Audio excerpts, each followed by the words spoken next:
Teachers का role, parents का role, friends का रोल, इसमें हम लोग कहीं से भी ये नहीं सोच सकते कि किसी का भी रोल कम है। सोसाइटी का हमारा प्रेजेंट जो हमारे सिविलियंस है, सबकी रोल इसमें है। ड्रग एडिक्ट्स में इसको आइडेंटिफाई करना, इसको आगे बताना, इसमें हेल्प सीख करना, इसको छुपाना नहीं। बहुत सारे पेरेंट्स को ऐसा होता है कि मेरा बच्चा नहीं हो सकता, सबसे पहले तो इग्नोर करते हैं। तो इग्नोर नहीं करना, पेरेंट्स को ये समझना चाहिए कि आज के टाइम पे ये जो एक ड्रग्स का जहर है वो हमारे घर भी पहुंच सकता है। तो अपने बच्चों से बात करना, उनकी अर्ली साइंस जो है उसको रिकॉग्नाइज करना, उनके दोस्तों को देखना, उनके फोन्स चेक करना, पैसे अगर दे रहे हैं, पॉकेट मनी दे रहे हैं, तो पॉकेट मनी वो कहाँ खर्च कर रहा है इसका हिसाब रखना। ये पेरेंट्स का एक बहुत जरूरी काम है, उनको देखना कि उनके बच्चे क्या कर रहे हैं। टीचर्स का, जो स्कूल में बच्चे अगर पढ़ाई कर रहे हैं, कोई पढ़ाई में अच्छा था, वो धीरे धीरे अगर स्किप कर रहा है, क्लासेस स्किप कर रहा है, उसका परफॉर्मेंस लो हो रहा है, वो आइडेंटिफाई करना कि वो बच्चे में क्या प्रॉब्लम हो रही है।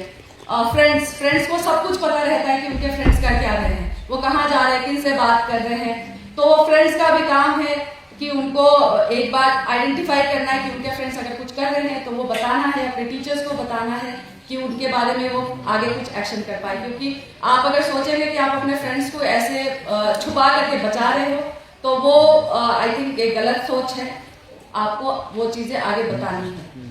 मौलवी साहब ने जो अच्छी अच्छी बातें बोली है उसमें मैं एक बात पे उनसे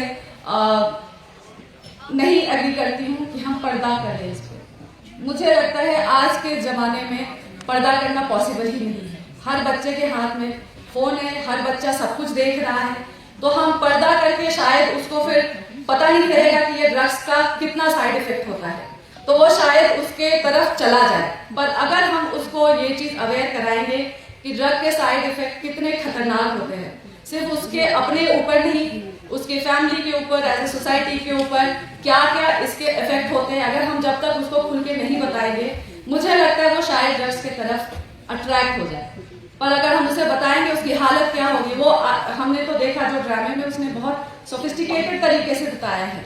ड्रग एडिक्ट्स की जो हालत होती है, हम पुलिस वाले या डॉक्टर्स बहुत ज्यादा देखते हैं कि बंदे को पता नहीं है वो नाली में पड़ा हुआ है या फिर अपने कमरे में है।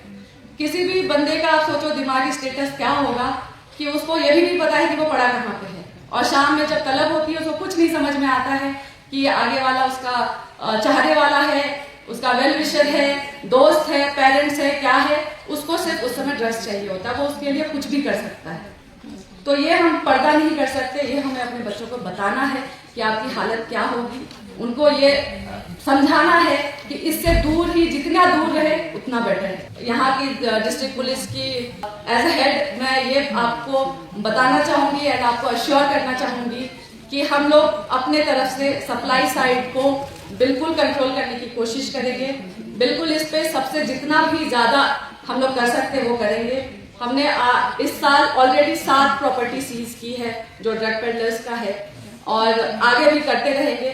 एज ए सोसाइटी आप क्या कर सकते हैं, आप हमें प्लीज इंफॉर्मेशन दें, क्योंकि एज ए सोसाइटी पता रहता है कि किसको ज्यादा पैसे आए हैं, पैसे कहाँ से आए हैं, ये क्या काम करता है, वो पता रहता है।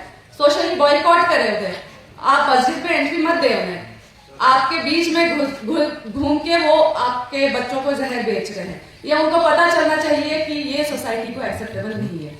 आप हमें प्लीज इंफॉर्मेशन दें, हम इस पे जितनी ज्यादा एक्शन हो सकेगा करेंगे। और दूसरी चीज जो हमें बार बार देखने को आती है एंड बहुत डिसहार्टनिंग भी फील होता है, क्योंकि as a parent, as a sister, as a brother कोई हमारे पास आता है कि हमारे बच्चे को बंद करो, ये ड्रग एडिक्ट है, इसने घर में तबाही मचा के रखी है। तो कभी कभी हम लोग इस पे लाचार फील करते हैं कि इसमें हम कर क्या सकते हैं, 2 दिन हम बंद रखेंगे, 3 दिन बंद रखेंगे, लेकिन आगे क्या करेंगे। तो अभी आज सुबह ही हम लोग ने, मैं और डीसी साहब भी बात कर रहे थे कि इसमें हम लोग पूरी कोशिश करेंगे कि हमारी तरफ से जितना भी मेडिकल असिस्टेंस हो सकता है, रिहैबिलिटेशन का हो सकता है, हम लोग जरूर करेंगे। आपके नजर में अगर कोई एडिक्ट भी आता है तो आप प्लीज हमें बताइए और हम लोग कोशिश करेंगे उसको पूरी rehabilitation. Thank you so much. और जो हम लोगों ने ये एलजी सर के नेतृत्व में बहुत अच्छा कार्यक्रम कर रहे हैं, और जो आज की प्रेजेंस मुझे दिख रही है, जो across society, civil administration, police, politicians, अलग अलग पॉलिटिकल पार्टीज के टीचर्स, इमाम्स, सब यहाँ पे प्रेजेंट है। तो मुझे ऐसा लगता है कि ये प्रोग्राम जरूर सक्सेस होगा, और हम लोग इसमें पूरी की पूरी बढ़ चढ़ के हिस्सा लेंगे। Thank you so much.